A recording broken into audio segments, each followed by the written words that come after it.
বাইরে সবসময় সাকিব স্যার আমাদেরকে বাইরে পাঠাতো।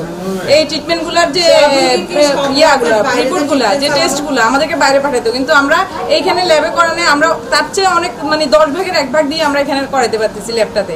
কিন্তু বাইরে প্রাইভেটে করলে যেখানে এইটা টেস্ট এখানে 200 টাকা নিচ্ছে, ওটা বাইরে 500, 600, 700।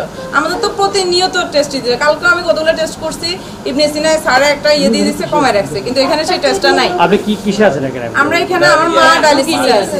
আমার মা এখন ভর্তি আছে, উপরে 4 তলায় ভর্তি। উনি ভর্তি আছে, ওনার প্রতিদিনই টেস্ট হচ্ছে। যদি এই টেস্টগুলো আমরা বাইরে করাই, আমাদের প্রত্যেকটা দিন অন্তত 2-3 হাজার টাকা টেস্টে আসে। তাহলে আমরা এগুলো কিভাবে করাবো বলেন? এই যে এলাহি স্যার থাকতে আমাদের প্রায় অনেক কিছু আমরা পেতাম, এখন উনি যাওয়ার পর থেকে আমরা কিছুই পাচ্ছি। নোয়াখালী সদর হসপিটালে আমরা একটা বিভিন্ন অনিয়মের বিষয়ে অভিযোগের প্রেক্ষিতে আজকে একটা এনফোর্সমেন্ট অভিযান পরিচালনা করি।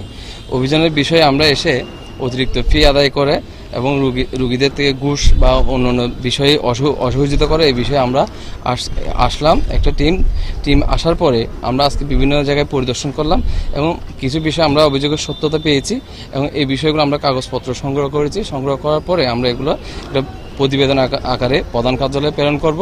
প্রধান কার্যালয় থেকে পরবর্তী ব্যবস্থা গ্রহণ করবে। ছাত্র আন্দোলনের পরে যে সাকিব স্যার আসলো, উনি আসার পর আমাদের এখানে অনেক অনিয়ম, মানে রোগী যদি কোনো মানে কন্ডিশন অনেক খারাপ হলে স্যারের কাছে গেলে স্যার আমাদেরকে তেমন একটা দেয় না, সাড়া দেয় না। মানে আসলে আবার আমরা যদি কোনো পরীক্ষা নিরীক্ষার জন্য উনি প্রাইভেটে নেয়, আমরা তো ওইভাবে পাইতেছি না আমাদের, কারণ আমাদের প্রতিদিনই তো খরচ, প্রতিদিন খরচ।